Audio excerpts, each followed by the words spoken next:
أعوذ بالله من الشيطان الرجيم پناہ مانگتا ہوں میں اللہ کی شیطان مردود سے۔ بسم الله الرحمن الرحيم شروع اللہ کا نام لے کر جو بڑا مہربان نہایت رحم والا ہے۔ أعوذ بالله من الشيطان الرجيم بسم الله الرحمن الرحيم ولكم نصف ما ترك أزواجكم إن لم يكن لهن ولد فإن كان لهن ولد فلكم الربع مما تركن من بعد وصية يوصين بها أو دين ولهن الربع مما تركتم إن لم يكن لكم ولد فإن كان لكم ولد فلهن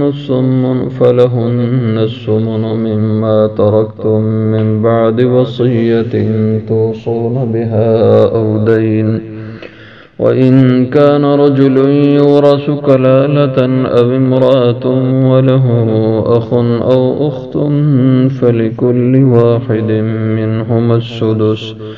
فإن كانوا أكثر من ذلك فهم شركاء في الثلث من بعد وصية يوصى بها أو دين غير مضار وصية من الله والله عليم حليم۔ وَلَكُمْ نِصْفُ، اور تمہارے لیے نصف حصہ ہے، آدھا ہے، ما ترک جو چھوڑا، ازواجکم تمہاری بیویوں نے، إِن لَّمْ يَكُن لَّهُنَّ وَلَدٌ اگر نہ ہو ان کی اولاد، فَإِن كَانَ لَّهُنَّ وَلَدٌ پھر اگر ہو ان کی اولاد، فَلَكُمُ الرُّبُعُ تو پھر تمہارے لیے چوتھا حصہ ہے، مما ترکنا اس میں سے جو انہوں نے چھوڑا، من بعد وصیت بعد وصیت پوری کرنے کے، یوصین بہا جس کی وہ وصیت کر گئے، او دین یا قرض کی ادائیگی کے بعد، ولہن الربع اور ان عورتوں کو چوتھا حصہ ملے گا، مما ترکتم اس میں سے جو تم چھوڑ جاؤ، إِن لَّمْ يَكُن لَّكُمْ وَلَدٌ اگر نہ ہو تمہاری اولاد، فَإِن كَانَ لَكُمْ وَلَدٌ پھر اگر ہو تمہاری اولاد، فَلَهُنَّ الثُّمُنُ پھر ان عورتوں کو آٹھواں حصہ ملے گا، مما ترکتم اس میں سے جو تم نے چھوڑا، من بعد وصیت وصیت پوری کرنے کے بعد، توصون بہا جس کی تم وصیت کر گئے، او دین یا قرض کی ادائیگی کے بعد، وَإِن كَانَ رَجُلٌ اور اگر آدمی مرد ایسا ہے، یورث کلالۃ جو وارث ٹھہرا کلالہ کا، یعنی جس کا نہ باپ نہ بیٹا، او امرأۃ یا کلالہ عورت ہے، وَلَهُ أَخٌ أَوْ أُخْتٌ اور اس کا بھائی یا بہن ہے، فَلِكُلِّ وَاحِدٍ مِّنْهُمَا بس ہر ایک کو ان دونوں میں سے السدس چھٹا حصہ ملے گا، فَإِن كَانُوا أَكْثَرَ مِنْ ذَلِكَ پھر اگر وہ بہن بھائی زیادہ ہیں اس سے، فَهُمْ شُرَكَاء پس وہ سب شریک ہوں گے، حصے دار ہوں گے، فی الثلث تیسرے حصے میں، تہائی میں، من بعد وصیت وصیت پوری کرنے کے بعد، یوصى بہا جس کی وصیت کی گئی، او دین یا قرض کی ادائیگی کے بعد، غیر مضار نہ نقصان دیا جائے کسی کو، وصیۃ من اللہ یہ حکم ہے اللہ کی طرف سے، واللہ علیم حلیم اور اللہ ہیں جاننے والے، حلم والے، حوصلے والے۔ تلک حدود اللہ یہ حدیں ہیں اللہ کی، ومن یطع اللہ ورسولہ جو کوئی کہنا مانے اللہ اور اس کے رسول کا، یدخل اللہ اس کو داخل کریں گے جنات باغات میں، تجری من تحتها الانہار جس کے نیچے سے نہریں بہتی ہوں گی، خالدین فیہا ان میں ہمیشہ رہیں گے، وذالک الفوز العظیم اور یہ کامیابی ہوگی بڑی۔ وَمَن يَعْصِ اللَّهَ وَرَسُولَهُ اور جو کوئی نافرمانی کرے اللہ اور اس کے رسول کی، وَيَتَعَدَّ حُدُودَهُ اور حد سے تجاوز کرے اس کی حدوں میں، يُدْخِلْهُ اللہ اس کو داخل کریں گے نارن آگ میں خالدن فیہا، اس میں ہمیشہ رہے گا، وَلَهُ عذاب مہین، اور اس کے لیے عذاب ہوگا رسوا کر دینے والا۔ میراث کی تقسیم کے احکام بیان ہو رہے ہیں۔ اس سے پہلے اولاد کے حصوں کا بیان ہوا کہ جو دنیا سے چلا جانے والا ہے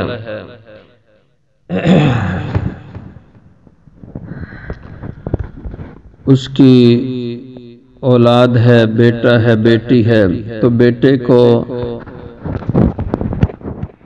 دوہرا حصہ ملے گا اور بیٹی کو اکارہ حصہ ملے گا، اور اگر صرف بیٹیاں ہیں تو ان کو 2/3 مال ملے گا، اور اگر صرف ایک ہی بیٹی ہے تو اس کو آدھا کل مال کا ملے گا۔ اسی طرح ماں باپ کے حصے بھی بیان فرمائے کہ اگر مرنے والا وہ اولاد چھوڑ کے گیا، اس کی اولاد ہے، صاحب اولاد تھا، تو اس کے ماں باپ کو 6واں حصہ ملے گا۔ اگر وہ صاحب اولاد نہیں تھا تو اس کی والدہ کو 3واں حصہ ملے گا، 1/3 ملے گا، اور 2/3 والد کو ملے گا۔ تو یہ احکام میراث کے اولاد کے حق میں، ماں باپ کے حق میں یہ پہلے بیان ہوئے، اور بہن بھائیوں کے حق میں اب یہاں میاں بیوی کے حصوں کا بیان ہے۔ وَلَكُمْ نِصْفُ مَا تَرَكَ أَزْوَاجُكُمْ، اور تم مردوں کو جو خامد ہیں ان کو نصف ملے گا مال ما ترک جو چھوڑ گئیں ازواجکم تمہاری بیویاں۔ بیوی فوت ہوئی، اس کا خامد ہے، ان لم یکن لہن ولد، اس عورت کی اولاد نہیں ہے، اس خامد سے نہیں، یا اس کی پہلے کہیں شادی ہوئی تھی اس خامد سے بھی اولاد نہیں ہے، وہ فوت ہو گئے یا مطلقہ ہو گئی ہے، تو اولاد اس کی نہیں ہے۔ ایسی صورت میں تمہیں آدھا مال ملے گا کل ترکے کا خامد کو۔ فَإِنْ كَانَ لَهُنَّ وَلَدٌ، پھر اگر عورتوں کی اولاد ہو، وہ صاحب اولاد تھی، اس خامد سے یا پہلے خامد سے اولاد ہو، جو بھی ہو، اولاد اس عورت کی تھی اور وہ فوت ہو گئی، اب اس کا جو خامد ہے فَلَكُمُ الرُّبُعُ، تو اولاد ہونے کی صورت میں خامد کو کل ترکے کا چوتھا حصہ ملے گا،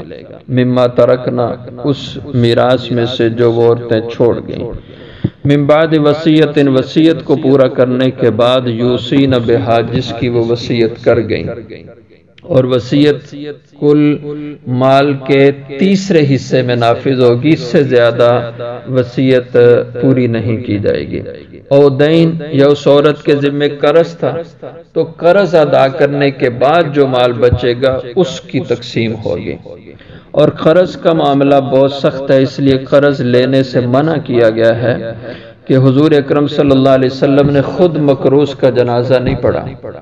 ایک صاحب ان کا جنازہ لایا گیا تو آپ نے پوچھا اس کا کوئی قرض ہے، تو بتایا گیا کہ ہاں اس کے ذمہ قرض ہے، تو آپ صلی اللہ علیہ وسلم نے فرمایا اس کا قرض ادا کرنے کی کوئی صورت، اس کا ترکہ مال چھوڑ کے گیا، تو بتانے والوں نے کہا کچھ نہیں، تو کہا کہ اس کا کوئی قرض ادا کر سکتا ہے، کوئی اپنے ذمہ اس کا قرض لیتا ہے، تو کسی نے ذمہ داری نہیں اٹھائی، تو حضور صلی اللہ علیہ وسلم پیچھے ہٹ گئے، تو فرمایا کہ بھائی تم اپنے بھائی کا جنازہ پڑھ لو، کسی کو کہا کہ تم پڑھا دو، اور خود آپ تشریف لے کے خود اس کا جنازہ نہیں پڑھا۔ اس لیے قرض کا معاملہ بہت سخت ہے۔ تو آج ہم جو ادھر ادھر کی واہی تباہی کی رسمیں کرتے ہیں مرنے پہ،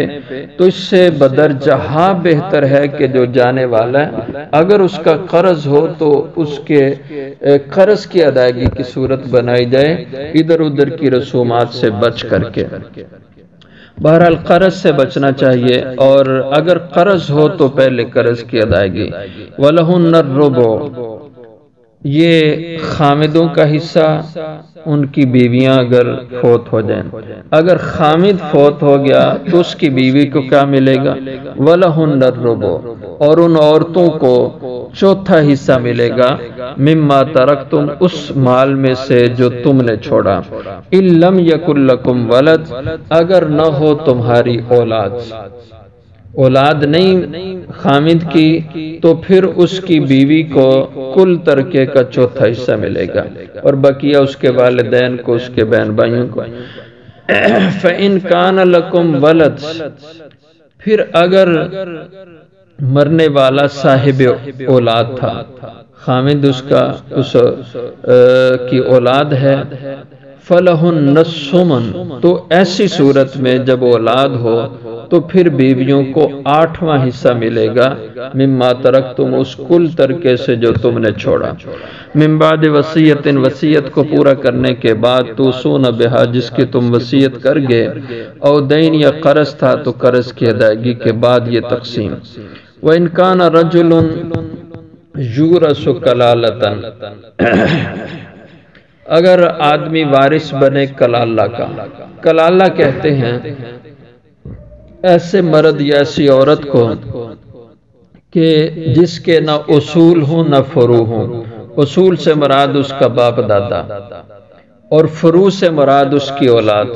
کہ نہ باپ دادا ہے ورثہ میں نہ اولاد ہے، تو ایسے آدمی کو، ہماری پنجابی میں اترا ایسے آدمی کو کہا جاتا ہے، تو ایسے آدمی کی وفات ہو جائے تو فرمایا کہ یہ مرد ہو یا عورت ہو، وَلَهُ أَخٌ أَوْ أُخْتٌ، اس کے ورثہ میں باپ بھی نہیں ہے، ماں باپ نہیں ہے، اولاد بھی نہیں ہے، اور ایسی صورت میں وَلَهُ أَخٌ أَوْ أُخْتٌ، اس کا بھائی بہن ہے، لیکن یہ جو بھائی بہن ہیں یہ وہ بھائی بہن مراد ہیں اس سے جو ماں شریک ہیں، کیونکہ اس کے اندر مفسرین سب نے یہی فرمایا کہ اس بہن بھائی سے مراد ماں شریک بہن بھائی ہیں۔ عربی کے اندر ماں باپ ایک ہی ہوں اولاد کے، تو ایسے بہن بھائیوں کو عینی کہا جاتا ہے کہ ماں اور باپ دونوں کی اولاد ہے، وہ دونوں سب کے برابر جو ہے نا وہ بہن بھائی سب کا ایک ہی باپ ہے، ایک ہی ماں ہے، تو ان کو عربی میں عینی کہا جاتا ہے۔ اور اگر باپ ایک ہو سب بہن بھائیوں کا، مائیں الگ الگ بے شک ہوں، تو ایسے بہن بھائیوں کو اللاتی کہا جاتا ہے۔ اور اگر ماں ایک ہو باپ الگ ہوں، یعنی کچھ بہن بھائی ایک باپ سے ہیں، کچھ بہن بھائی دوسرے باپ سے ہیں، وہ فوت ہو گیا تو دوبارہ اس عورت کا نکاح ہوا دوسری جگہ، یا طلاق ہونے کے بعد دوسری جگہ نکاح ہوا، تو ایسے بہن بھائیوں کو اخیافی کہا جاتا ہے۔ تو یہاں جس بہن بھائی کا ذکر ہے تو یہ اخیافی ہیں، یعنی ماں شریک بہن بھائی۔ تو کلالہ مرد ہے یا عورت ہے، اس کی وفات ہوئی، وَلَهُ أَخٌ أَوْ أُخْتٌ، اور اس کا ایک بھائی ہے بہن ہے جو اخیافی ہے، فَلِكُلِّ وَاحِدٍ مِّنْهُمُ السُّدُسُ، تو پھر ہر ایک کو ان دونوں میں سے السُّدُسُ چھٹا حصہ ملے گا، ان دونوں بہن بھائیوں کو۔ فَإِن كَانُوا أَكْثَرَ مِنْ ذَلِكَ، پھر اگر یہ بہن بھائی جو اخیافی ہیں یہ زیادہ ہوں 2 سے، فَهُمْ شُرَكَاءُ فِي الثُّلُثِ، تو پھر ان کو 1/3 کل مال کا ملے گا، اور وہ جتنے بھی ہوں 4 ہوں 6 ہوں تو تیسرا حصہ کل ترکے کا ان سب میں پھر اس کو تقسیم کر دیا جائے گا۔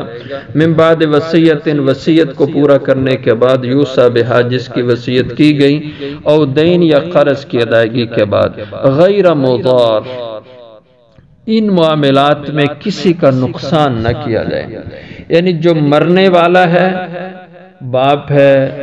جو بڑا ہے سربراہ ہے جو دنیا سے جا رہا ہے، وہ یوں نہ کرے کہ جاتے جاتے جائیداد ساری بیچ جائے، یا کہے کہ چلو ساری میں نے جائیداد مسجد کو دی، مدرسے کو دی، فلان ایک جگہ پہ، یہ غلط طریقہ ہے۔ اولاد کا حصہ چھوڑ کے جائے، اولاد کا حق چھوڑ کے جائے، اور ہاں کوئی اپنے ہاتھ سے خرچ کرنا چاہتا ہے کہ میں اپنے لیے کچھ کر جاؤں، اولاد بعد میں پتہ نہیں دے گی کہ نہیں میرے کوئی عاقبت کے لیے، تو اپنی طرف سے کچھ دے جائے، لیکن یہ نہ کرے سارا کچھ لوٹا جائے۔ بعد ایسے ہوتا ہے اولاد نافرمان ہوتی ہے، ماں باپ تنگ آ کے اولاد کو آگ کر دیتے ہیں، یہ بھی ان کو حق نہیں ہے۔ حدیث میں آتا ہے آپ صلی اللہ علیہ وسلم نے ارشاد فرمایا سے جاؤ تو اپنی اولاد کو مالدار چھوڑ کے جاؤ، یعنی اولاد کا نقصان کر کے نہ جاؤ کہ جو کچھ تمہارے پاس ہے اس سب کو ادھر ادھر کر دو، یا کہو کہ میں اس کو سارے کو خیرات کرتا ہوں، اور اولاد کو ایسے خالی ہاتھ چھوڑ جاؤ، ایسا نہ کرو۔ کچھ اپنے طرف سے کر جاؤ، اور بقیہ جو بچے وہ اولاد کے لیے چھوڑ کے جاؤ۔ اور یہ بھی نہیں انسان کو کرنا چاہیے کہ اپنی زندگی میں دبا دبا کے پیسے رکھے، جمع کر کر کے رکھے، اور پیچھے وہ سارا کچھ اس کا پچھلے ورثاء کو مل جائے، اور یہ اپنے لیے اپنے مال سے کوئی بھی فائدہ نہ اٹھا سکے۔ آپ صلی اللہ علیہ وسلم نے اس کو بھی پسند نہیں فرمایا، حدیثوں میں اس کی ترغیب دی کہ اپنے ہاتھ سے خرچ کرو، اور فرمایا جو تم چھوڑ جاؤ گے وہ تو پچھلے وارثوں کا ہے، وہ تمہارے مرنے کے بعد تمہیں کوئی یاد بھی کرے کہ نہیں، تمہیں کوئی دعاؤں میں بھی یاد کرتا ہے کہ نہیں، یا اس مال میں سے جو جمع کر کر کے ان کے لیے چھوڑ گئے، نہ خود اچھے طریقے سے کھایا نہ پہنا، نہ اپنے ہاتھ سے راہ للہ دیا، تو وہ مال وہ تمہیں کبھی تمہارے نام پہ یا تمہارے اصالِ ثواب کے لیے اس سے کوئی انتظام نہیں کریں گے۔ تو فرمایا اپنے ہاتھ سے خرچ کر لو، یہ تمہارا مال ہے، جو چھوڑ جاؤ گے وہ تمہارے وارثوں کا مال ہے۔ اس لیے کوئی جانے والا اپنے وارثوں کا نقصان کر کے نہ جائے، جیسے لوگ یہاں ہمارے یہاں کرتے ہیں، او جی یہ میرا مکان یہ مسجد کو دے دو، یہ درس کو دے دو، یہ فلانے کی قبرستان میں لگا دو۔ ایسے نہیں کرو، کچھ حصہ کر لو اپنی طرف سے، بقیہ ورثاء کے لیے، اولاد کے لیے، جو شرعی وارث ہیں ان کو ان کا نقصان نہ کرو جان کر۔ وصیۃ من اللہ، یہ وصیت یعنی اللہ کا حکم ہے،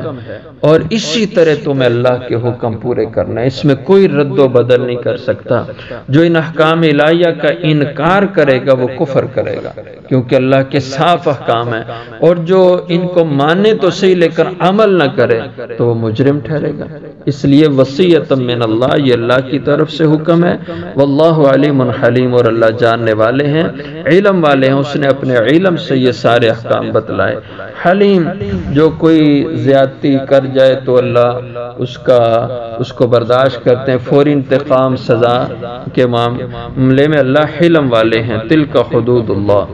یہ اللہ کی حدیں ہیں، احکام الہیہ یہ اللہ کی حدیں ہیں۔ ومن یطع اللہ، جو کوئی کہنا مانے گا اللہ کی ورسول، اور اس کے رسول کی، یعنی ان حدود اللہ کے معاملے میں اللہ کی ذات کی اطاعت کرے گا اور گڑبڑ نہ کرے گا، یدخلہ، اللہ اس کو داخل فرمائیں گے، جنات، جنتوں میں، تجری من تحتہا الانہار، جن کے بیچوں بیچ چل رہی ہوں گی نہریں، خالدین فیہا، ان میں ہمیشہ رہیں گے۔ وذالک الفوز العظیم، یہ جنت کا مل جانا یہ بہت بڑی کامیابی ہے، اور یہ کامیابی ملتی ہے دنیا میں اللہ کے حکم پورے کرنے سے، میراث کے حکم ہوں، اور نماز روزے عبادات کے احکام ہوں، حقوق کے احکامات، جتنے احکامات ہیں اللہ کے، سب کو جو پورا کرے گا اللہ اس کو یہ جنت دیں گے، اور جس کو یہ جنت مل گئی وذالک الفوز العظیم، اس کو بہت بڑی کامیابی مل گئی۔ ومن یعص اللہ، اور جو نافرمانی کرے اللہ کی، ورسول، اور اس کے رسول کی، ویتعد حدودہ، اور تجاوز کرے اللہ کی حدوں سے، احکامات الہیہ کو روند دے، ان کو پورا نہ کرے، ان کی مخالفت کرے، جیسے اب لوگ میراث میں کرتے ہیں، بالکل صحیح شرعاً میراث کی تقسیم نہیں کی جاتی، ایسے لوگ اپنے طور پہ کر جاتے ہیں۔ تو یتعد حدود، اور وہ تجاوز کرے اللہ کی حدوں، اس کے حکموں سے، یدخل نارا، اللہ اس کو داخل کریں گے دوزخ میں، خالدن فیہا، اگر تو ان حدود اللہ کا احکام الہیہ کا انکار کرے تو کافر ہو گیا، جس کی وجہ سے یدخل نارا خالدن فیہا، دوزخ میں ہمیشہ جلے گا۔ لیکن اگر انکار نہیں کرتا، عمل صرف نہیں کرتا تو یہ گناہگار ہے۔ تو ایسے آدمی کے لیے وَلَهُ عَذَابٌ مُّهِینٌ، اس کے لیے عذاب ہوگا دوزخ میں رسوا کر دینے والا۔ ہاں ایک وقت آئے گا اللہ اس کو دوزخ سے پھر نکال لیں گے، اگر ایمان تھا عمل نہیں تھا تو عمل نہ ہونے کی سزا کے لیے جہنم میں جائے گا، اور اگر ایمان بھی ختم ہو گیا، اللہ کے کسی حکم کا انکار کیا تو ایمان ختم، تو پھر ہمیشہ کی دوزخ ہوگی اور پھر کبھی دوزخ سے نکل نہیں پائے گا۔ ایمان باقی تھا، عمل نہیں تھا، تو کسی نہ کسی وقت اللہ کی رحمت سے دوزخ سے چھٹکارا مل جائے گا۔ وَلَهُ عَذَابٌ مُّهِینٌ، اور اس کے لیے عذاب ہوگا رسوا کر دینا۔